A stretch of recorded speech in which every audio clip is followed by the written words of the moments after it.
Hey, Professor Hawksworth in class. I wanted to make a sort of a mixed media presentation of my final creative project because I thought it would make the piece more meaningful if I explained it and kind of walked you guys through my process of the art and explain kind of what it represents and give the full picture. So, my art piece is called The Redemption of a Chicken in Three Acts. It kind of it is comprised of three pictures that make a story, and it follows on kind of a narrative of my character Chickadee, and it kind of explores some of her tendencies and issues, and it paints a hypothetical picture of what it would look like if she changed her ways. And actually, in all the stories I've made of Chickadee, she actually always stays the same. She stays kind of messed up and broken, which is actually sad. And I thought it would be really interesting if I explored what it would look like in her life and her story if she actually made an effort to change some of her addictions and habits. So here we have Act One, and I called it Vice. Act One is Vice, and Vice is basically like an addiction or a struggle. And there's kind of a lot to take in this picture. We see here Chickadee is getting very drunk on some alcohol, and that's one of her struggles. She drinks a lot. And then here we see Chickadee committing a robbery. She's actually holding her friend Augustus at gunpoint, and she says, "Give me your money." And Augustus says, "Oh, the horror." So yeah, this is another thing Chickadee loves doing is she loves bullying her friends, and she just does whatever she feels like. If she wants to rob them, then she'll rob them. So this is another thing she struggles with. Here we have Chickadee smoking cigarettes. This is another thing she does. Um, yeah, not much to say here. This is one of her struggles. I think she does it to look cool. She thinks all the cool kids smoke cigarettes, so that's what she does. And then here is another one of Chickadee's struggles, which is gluttony. She loves food, and she will just eat food until she gets into what I call a food coma. She just loves food, and see, even there's a plethora of food that she's consumed, and she is super full. And even when she's asleep, she's still dreaming of food. So this really shows it as an addiction. And finally, down here, we see Chickadee is having a joyride in her car, which she calls Lil Coma, because she crashes it a lot. So that's kind of supposed to be a joke, but the more deeper issue is that this characterizes her very reckless nature. She doesn't really care who she hurts in the process of her joyride. She just does it for fun. And so she's going super fast, and you see she's about to run over Augustus. Not necessarily intentionally, but this is just a consequence of her reckless actions. She usually ends up crashing. And in my story, she usually gets 3 cars in 1 week because she crashes so much. So yeah, this is the first picture.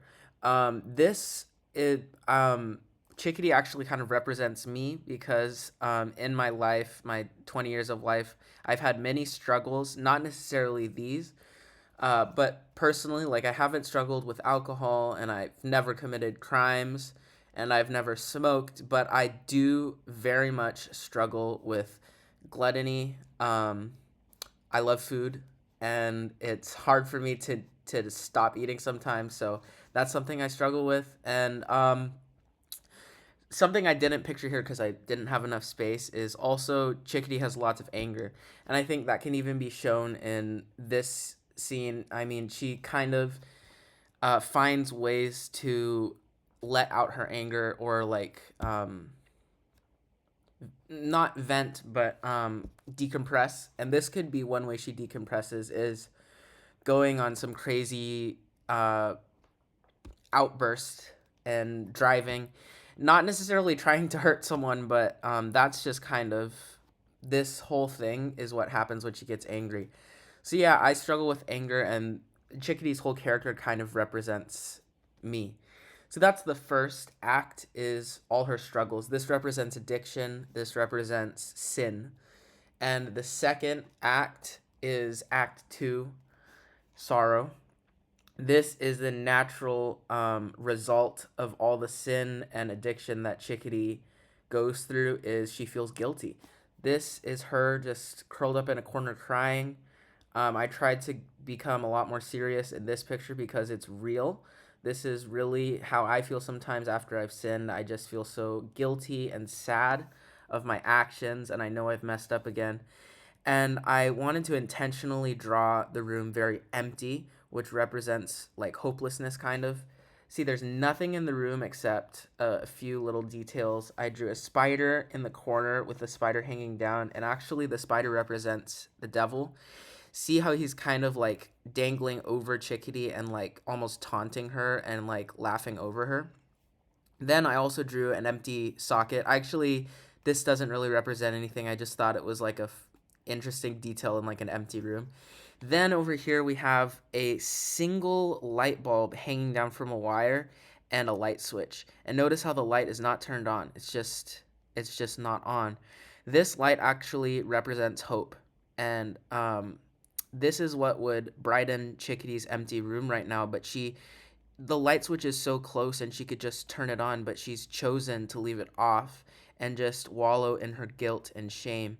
And that is the sorrow part. But here we see a bright light of hope. Notice how the light switch is turned on now and the light bulb of hope is on because Chickadee has decided to go on her knees and pray to Jesus, and we see the Bible is next to her. This just represents that the only way to get out of this room of hopelessness is to seek God and pray and read the word. And once you do that, the light of hope begins to turn on. So that is Act 2. This is also just heavily representing my own life. This is how I kind of almost have a cycle of sin and then guilt, and then I go back to God. And this is where I always find hope. This is how I get out of my sadness and my darkness. Now we have the final act, which is Act 3, Change. So here, I wanted to draw it exactly like the first act in the layout, but we can see that everything is changed now that Chickadee has gone to Jesus and repaired her life. We can see that the things she used to do, it's completely different now. She's changed for the better. She can't go back to the habits she used to have. Now, instead of drinking alcohol, she's drinking water. And I changed it from chug chug to glug glug. I mean gulp gulp. It's hard to read it backwards, but yeah. Then we see instead of Chickadee holding Augustus at gunpoint and trying to rob him, she's instead of taking, she's actually giving. And she says, "Here's an ice cream cone, Augustus." And he says, hard to read it backwards. "Oh, how scrumptious." Yes. See, they're actually really good friends, but Chickadee forgets the friendship because of her selfishness and her anger. She always takes her anger out on Augustus, which that's actually how I feel sometimes with my anger on my family. So yeah, and then we have in Chickadee, instead of smoking cigarettes, she's actually blowing bubbles. I thought this was funny because I've seen reels on Instagram of people pretending to smoke, but then they pull out a bubble blower, which I thought is really funny. And one of my inspirations for my art is SpongeBob. Not how the art looks, but the silly, whimsical nature of it. And one of the things SpongeBob does is he's like a professional bubble blower. So I thought might as well include some of my inspiration. So yeah, she's blowing bubbles. And then I thought this was kind of just funny to do. Instead of gorging on food and becoming fat, she's burning off all her fat by working out. So she's I guess this is a deadlift or maybe I don't know, some sort of heavy lifting. It's not really realistic because you would not put this above your head, but just in the style of my cartoons, that's kind of how I would do it. And finally, we see she is not joyriding anymore. She's not being reckless. She is a law-abiding citizen now, and she's driving very responsibly. She's changed the name of her car to, instead of Lil Coma, she's crossed that out. It's now Lil Very safe and responsible driver. I thought that was just really funny. Instead of like a short name, Lil Coma, it's Lil Very Safe and Responsible Driver. And we see, thanks for stopping at the stop sign, chickadee. And she says, I have my driver's license now. And it's the stop sign. I just thought it was funny in contrast of, super chaotic, and now it's just peaceful. So those are the 3 acts in my redemption of a chicken in 3 acts. Altogether, it kind of paints a story. And the way I drew it, I was really torn between, do I want to draw more standalone pictures with more detail, or do I want to draw a comic strip style of like panels and then word bubbles and then like going from left to right in a story. And I decided I'd do almost a hybrid. So there's no panels here, and they're kind of standalone pictures, but they're in close proximity to each other that kind of tell a story. And they're also in succession. So it starts at one point and it clearly ends at a certain point. So it is sort of like a comic strip style, but more segmented, and it's all presented in one, so to speak, panel, and you kind of have to take it all in at your own time. So in that sense, it's kind of like what I learned about how paintings works, the all at onceness, and I kind of just put it on the page, and then the viewer will kind of just look at this picture, look at that picture, and then craft the story in their mind. So that is my art piece. I hope you enjoyed it. Thank you so much for watching and for listening my thought process.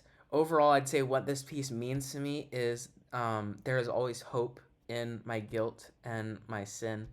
Even after I'm in a dark place, I know the key is to go back to God, Jesus, my Bible, and really just repent for what I've done. And that's when hope turns on. And that's when my life turns around, is when I go back to Jesus. Thank you for watching. Merry Christmas.